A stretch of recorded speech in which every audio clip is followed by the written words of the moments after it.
seen you lose. We're really excited to be starting a series of videos during lockdown and beyond called WigLe in Conversation. We're going to be speaking to guest dancers, teachers and choreographers and getting an insight on what it's really like to be involved in the dance industry. We're also going to be looking at different topics from important issues to the best dance movies, so we hope you'll join us as often as you can. So this is our first WigLe workshop conversation. So I'm going to pass you over to our first choreographer slash dancer slash teacher, Sinead, to introduce herself. Hi guys, I'm Sinead and I'm a freelance teacher.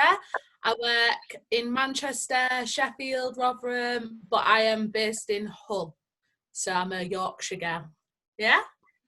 And then our dancers are going to introduce themselves. Molly? Hi, my name is Molly and I go to WigLe Dance, and my favourite type of dancing is street dance because I really enjoy it and it's just me. Gemma? Hi, I'm Gemma. I go to WigLe Dance and my favourite style of dance is hip hop / commercial.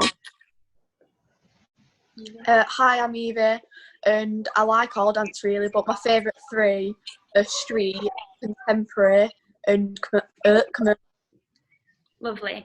So our WigLe dancers have got some questions for Sinead to get an insight on working in the industry and just about her as well as a person, just to get to know her.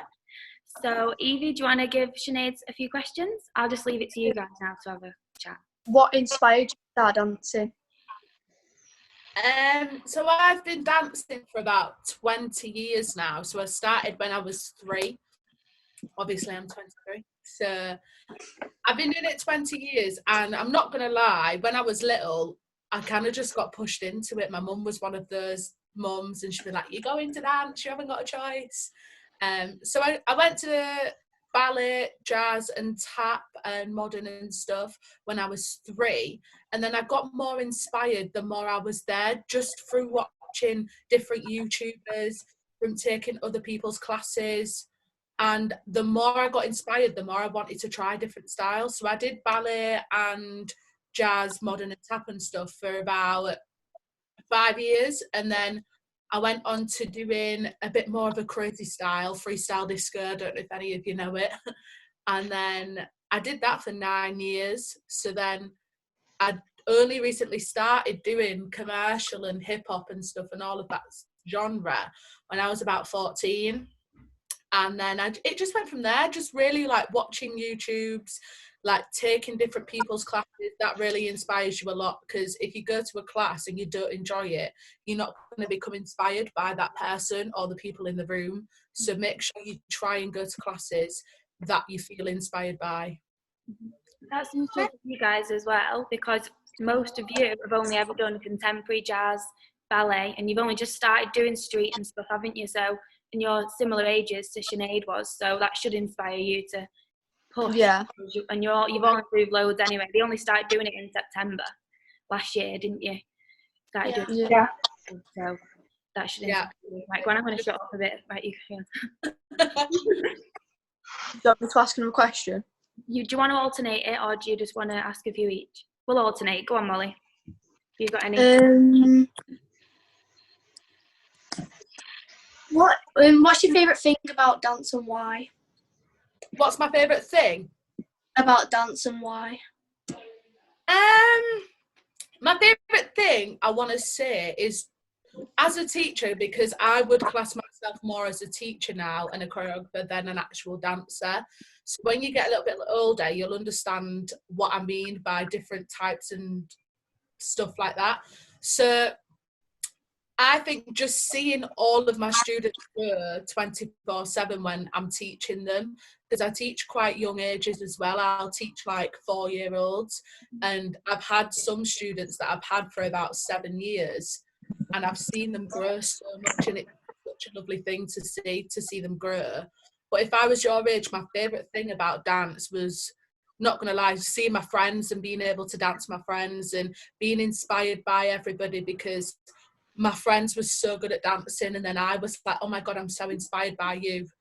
So it's just more like support and stuff, and supporting everybody through in the dance industry, really.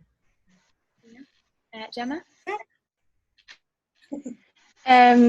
Who inspires you the most? Like, what person or dancer? Oh, that's a hard one. There'll be lots of, won't there? There's so many. There's so many people. I feel like I want to say UK based.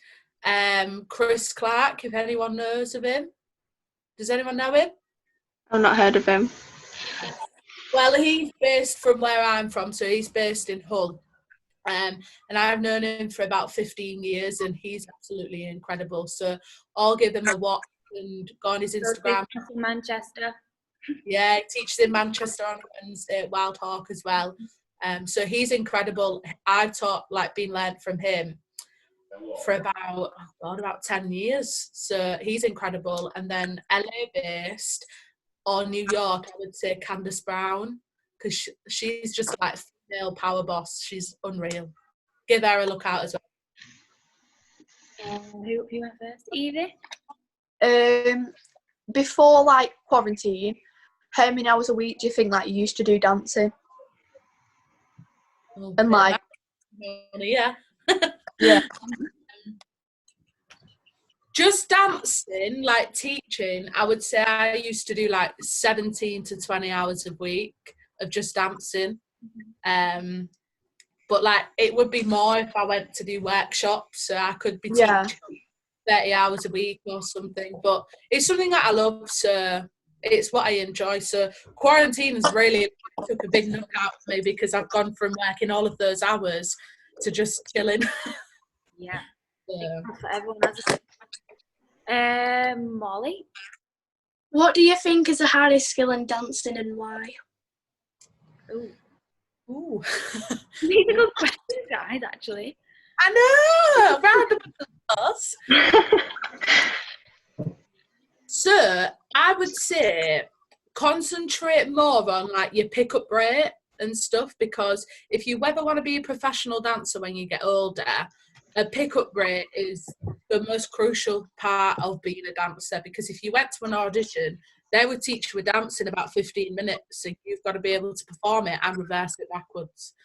So definitely try and work on your pickup rate. But there's a lot of different things. So you definitely would need a good metabolism and stuff, because you can't be going on stage and dying halfway through the set. Spatial awareness, just so you know your surroundings and make sure you're not bumping into people during your performances or competitions, etc., whatever you do. And just musicality and stuff, just the ones in general. But I would say my big one is definitely a pickup rate. Make sure you've got that. Get to class. That's how you make that better. Who was that, Molly? Gemma? What has been the biggest challenge like so far that you've had to like come across or face? Oh my god, there's so many. So many, honestly. So obviously, because I am a bigger girl and I am a bigger dancer, it's very hard for me in the industry to be able to get jobs, professional jobs, and to be noticed just for me instead of my weight.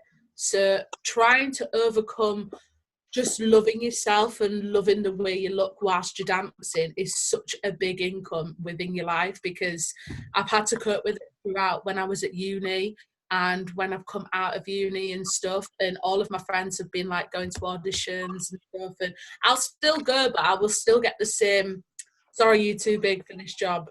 And it is changing within the industry, because they are accepting a lot of curvier girls within it. So that's definitely one of the incomes and like things I've tried to have to overcome, and I have started to look at myself a lot more, which is a big like personal preference, if you get what I mean. Anyways. Yeah. But just different things, like there's a lot of challenges you will all face within your life within dance. Like you'll go to a competition and you'll be like, I didn't win that set, oh my god, and you'll be mortified with yourself. But just think there's always going to be a next time to whatever you come to. Literally, there's always going to be another time, and just try and push yourself as much as you can. because the more you push yourself, the more you're not going to care about anybody else. So definitely do that for yourself. So yeah, I got a bit deep. Is there like any advice you'd give for like an aspiring dancer? I feel like I've kind of spoke about it throughout the whole thing. So just literally constantly push yourself. Don't take any negative energy from no one, because if they're giving you negative energy, it's because they're jealous of you and they want to be what you're about to be. So never take anything from anybody. Always try to work for it yourself, because when you work for something yourself instead of being handed for it, it will feel so much better. Have fun. That's the main part. Just have fun. If you don't want to take dance seriously, like, just have fun. I say it to everyone. Whoever comes and takes my class, I just say have fun. Yeah. And just look out for one another, support everyone, because support's such a big deal, because a lot of people don't get supported.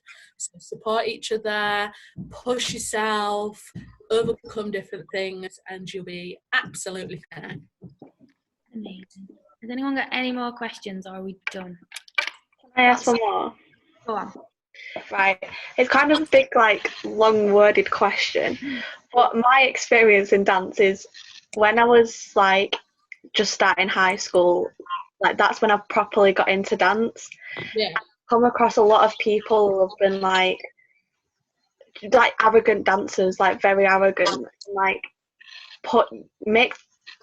try and put you down, but by becoming like, they'll say like, oh, you're really good, but you need to do this and you need to do that. What would you like say to like? About those comments? Yeah, and like what to do and stuff like that. Like, how would you take it? Well, who is it that's saying that? Is it actual dancers or is it non-dancers? Yeah, they was in my class, and like it's really affected.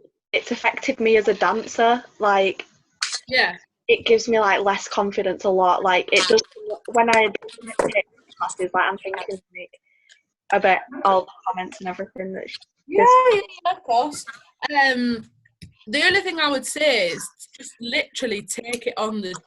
I obviously take it on the chin, but if it's really affecting you personally, then maybe bring it up with them. I don't know what kind of person you are, but with me, I'm quite a forward and like outspoken person, and if they're not as good as you are, I'm trying to say something and it's really bad here, but just go with it. Just kind of push it back. I'm doing me. I want to concentrate on me. If you're trying to tell me what to do, then you need to work on that, because that's not my issue. Yeah. Only criticism and like positive things from your teachers, because they're the only people that are going to make you and break you. Do you know what I mean? Because kids won't know what they're on about, and I go on about this so much because I have a lot of it within my other dance schools, and I always hear like, because TikTok's now become this big thing, everyone's like, haha, you don't know how to dance on TikTok, oh my god, you're so rubbish. And because I'm me, I would go up to that person and I'm like, well, you're rubbish, stop telling that girl that she's rubbish. Yeah. You've just got to kind of play the game a little bit. And I always say, like, when you come out of school and you do become in the industry, it is very bad. I'm not going to lie to you. It's very bad because competitors take care of themselves. And that's why I said concentrate on yourself before you start thinking about others, because you want to be able to have done everything that you want to achieve before you start like helping others. Do you know what I mean? Yeah. But you concentrate on yourself, and if those kids say it to you again, just be like, okay, whatever. And just think about yourself in that situation and be like, maybe I do want to kind of put that line a bit straighter or be more full out with that move, and just say to yourself, that's a personal goal that I'm going to work on for me. Yeah. Molly, have you got one last question?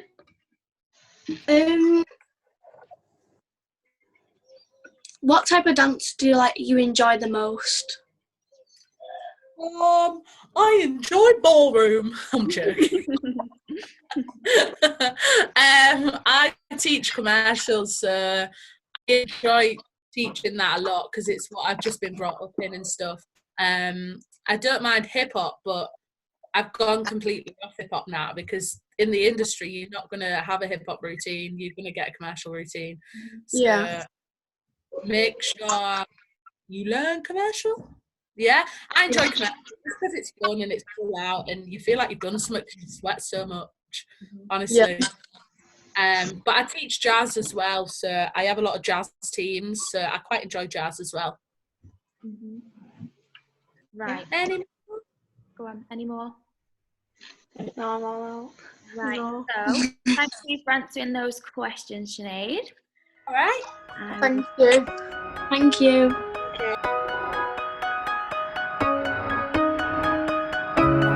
Times that I've seen you lose your way, you're not in control.